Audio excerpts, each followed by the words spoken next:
Colour ಟಾಕೀಸಿನ ಸಮಸ್ತ ವೀಕ್ಷಕ ಬಂಧುಗಳಿಗೆ ಮತ್ತೊಮ್ಮೆ ಯುಗಾದಿ ಹಬ್ಬದ ಶುಭಾಶಯಗಳು. ಶುಭವಾಗಲಿ. ಮುಂದಿನ ರಾಶಿಯತ್ತ ಗಮನ ಹರಿಸೋಣ. ಈಗ ಕರ್ಕಾಟಕ ರಾಶಿ. ಕರ್ಕಾಟಕ ರಾಶಿಯವರ ಫಲವನ್ನು ನೋಡುವಾಗ ಇವತ್ತಿನ ದಿವಸ ಚಂದ್ರನು ಮೀನ ರಾಶಿಯಲ್ಲಿದ್ದಾನೆ. ನಿಮ್ಮ ರಾಶಿಯ ಅಧಿಪತಿ ಅವನು ಭಾಗ್ಯದಲ್ಲಿ ನಿಂತಿದ್ದಾನೆ ಅಂದರೆ ಭಾಗ್ಯವೃದ್ಧಿ ಆಗುವಂತಹ ಲಕ್ಷಣಗಳು. ಯಾರಿಗೆ ಭಾಗ್ಯವೃದ್ಧಿ? ಚಂದ್ರ ಸ್ತ್ರೀಕಾರಕ, ಆದ್ದರಿಂದ ಹೆಣ್ಣು ಮಕ್ಕಳಿಗೆ ಭಾಗ್ಯವೃದ್ಧಿ ಆಗುವಂತಹ ಲಕ್ಷಣ. ಉದ್ಯೋಗದಲ್ಲಿರ್ತಕ್ಕಂತಹ ಹೆಣ್ಣು ಮಕ್ಕಳಿಗೆ ಅಭಿವೃದ್ಧಿ, ಉದ್ಯೋಗದಲ್ಲಿರ್ತಕ್ಕಂತಹ ಹೆಣ್ಣು ಮಕ್ಕಳಿಗೆ ಪ್ರಮೋಷನ್, ಬಡ್ತಿ, ಸಂಬಳ ಜಾಸ್ತಿ ಇತ್ಯಾದಿಗಳು ಉಂಟಾಗುವಂತಹ ಸಾಧ್ಯತೆ ಇರತಕ್ಕಂತಹದ್ದು. ಕೆಲವರಿಗೆ ಪರಿವರ್ತನೆ ಮಾಡಿಕೊಳ್ಳುವಂತಹ ಒಂದು ಸಂದರ್ಭ, ಉದ್ಯೋಗ ಪರಿವರ್ತನೆ ಮಾಡಿಕೊಳ್ಬೇಕು, ಉದ್ಯೋಗ ಬೇರೆ ಹುಡುಕಿಕೊಳ್ಬೇಕು, ಅಥವಾ ಉದ್ಯೋಗದಲ್ಲಿ ನಮಗೆ ಸಮಾಧಾನ ಸಿಗುವಂತಹ ಉದ್ಯೋಗವನ್ನು ಪಡ್ಕೊಳ್ಬೇಕು, ಒಳ್ಳೆಯ ಅವಕಾಶ ಇರತಕ್ಕಂಥದ್ದು ಈ ವರ್ಷದಲ್ಲಿ. ಗುರು ಬೇರೆ ನಿಮ್ಮ ರಾಶಿಗೆ ಬರ್ತಾ ಇದ್ದಾನೆ. ಈಗ ಗುರು ಬಲ ಇಲ್ಲ, ಜೂನ್ 1ನೇ ತಾರೀಕಿಗೆ ನಿಮ್ಮ ರಾಶಿಗೆ ಬರ್ತಾ ಇದ್ದಾನೆ. ಜನ್ಮ ರಾಶಿಗೆ ಗುರು ಬಂದಾಗ ಹಂಸಯೋಗ ಆರಂಭವಾಗ್ತದೆ. ಹಂಸದ ನಡಿಗೆ ತಮಗೆಲ್ಲ ಗೊತ್ತಿದ್ದದೆ. ಯಾವಾಗಲೂ ಹಂಸಗಳು ತುದಿಗಾಲಿನಲ್ಲೇ ಚಲಿಸ್ತಾ ಇರ್ತದೆ. ಆದ್ದರಿಂದ ತುದಿಗಾಲಿನಲ್ಲಿ ಚಲಿಸುವುದು ಅಂದರೆ ಸಂತೋಷದಲ್ಲಿದ್ದಾಗ ಮಾತ್ರ ಮನುಷ್ಯನಿಗೆ ಸಾಧ್ಯ.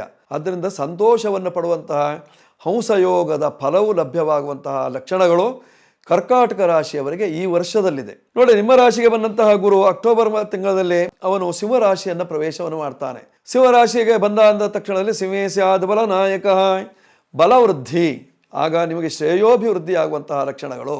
ಸಾಧಾರಣವಾಗಿ ಕರ್ಕಾಟಕ ರಾಶಿಯಲ್ಲಿ ಇರ್ತಕ್ಕಂತಹ ಕೃಷಿಕರು ಒಳ್ಳೊಳ್ಳೆಯ ಬೆಳೆಯನ್ನು ಬೆಳೀಲಿಕ್ಕೆ ಸಾಧ್ಯತೆ ಇದೆ. ಬಾಳೆಯನ್ನು ಬೆಳಿಬೋದು, ಅಥವಾ ಕೋಕಂ ಬೆಳಿಬೋದು, ಅಥವಾ ನೀವು ಮರೀಚಿ ಅರ್ಥಾತ್ ಕಾಳು ಮೆಣಸು ಅದನ್ನು ಬೆಳೀಲಿಕ್ಕೆ ಒಳ್ಳೆಯ ಅವಕಾಶ ಇರತಕ್ಕಂಥದ್ದು. ಕೃಷಿಯಲ್ಲಿ ಸಾಕಷ್ಟು ಉತ್ಪನ್ನವನ್ನು ಮಾಡುವಂತಹ ಒಂದು ಸಂದರ್ಭ ಇರತಕ್ಕಂಥದ್ದು, ಅಥವಾ ಕೃಷಿ ಉತ್ಪನ್ನ ಮಾಡಿದಂತಹ ವಸ್ತುಗಳನ್ನು ನೀವು ಮನೆಯಲ್ಲಿಟ್ಟುಕೊಂಡಿದ್ರೆ ಮಾರಾಟ ಮಾಡಲಿಕ್ಕೂ ಒಳ್ಳೆಯ ಅವಕಾಶಗಳಿರಬಹುದು.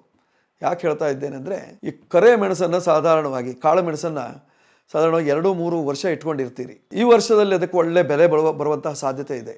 ಆ ಸಂದರ್ಭದಲ್ಲಿ ಮಾರಾಟವನ್ನು ಮಾಡಿಕೊಳ್ಳುವುದರಿಂದ ಕ್ಷೇಮ ಉಂಟಾಗುವಂತಹ ಸಾಧ್ಯತೆ ಇರತಕ್ಕಂತಹದ್ದು ಕರ್ಕಾಟಕ ರಾಶಿಯವರಿಗೆ. ಸ್ತ್ರೀಯರಿಗೆ ಒಳ್ಳೆಯ ಅನುಕೂಲದ ಕಾಲವಾಗಿರತಕ್ಕಂತಹದ್ದು, ಪುರುಷರಿಗೂ ಸಹಿತವಾಗಿ ಗೌರವಯುತವಾಗಿರ್ತಕ್ಕಂತಹದ್ದು.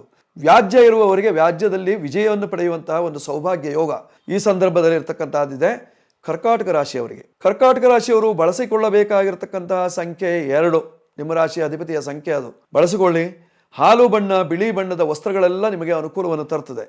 ದಾನ ಮಾಡುವಾಗಲೂ ಬಿಳಿ ಬಣ್ಣದ ವಸ್ತ್ರಗಳನ್ನು ದಾನ ಮಾಡುವುದರಿಂದ ಕರ್ಕಾಟಕ ರಾಶಿಯವರಿಗೆ ಶುಭವನ್ನು ತರ್ತದೆ. ಜೊತೆಯಲ್ಲಿ ನೀವು ಪೂರ್ವ ದಿಕ್ಕು ಅಥವಾ ದಕ್ಷಿಣ ದಿಕ್ಕಿನಲ್ಲಿ ಪೂರ್ವಾಭಿಮುಖವಾಗಿರ್ತಕ್ಕಂತಹ ದುರ್ಗಾ ದೇವಸ್ಥಾನಕ್ಕೆ ಹೋಗೋದರಿಂದ, ದುರ್ಗಾಂಬಾ ಅನುಗ್ರಹವನ್ನು ಪಡೆದುಕೊಳ್ಳುವುದರಿಂದ ನಿಮ್ಮ ಕಷ್ಟಗಳು, ದುರಿತಗಳೆಲ್ಲವೂ ಸಹಿತವಾಗಿ ದೂರವಾಗುವಂತಹ ಸಂದರ್ಭ ಇರತಕ್ಕಂತಹದ್ದು. ಒಟ್ಟಾರೆ ಕರ್ಕಾಟಕ ರಾಶಿಯವರಿಗೆ ಸಕಲ ದೋಷ ನಿವಾರಣೆಗಾಗಿ ನೀವು ಮಾಡಿಕೊಳ್ಳಬೇಕಾಗಿರ್ತಕ್ಕಂತಹದ್ದು ದೀಪದಾನ.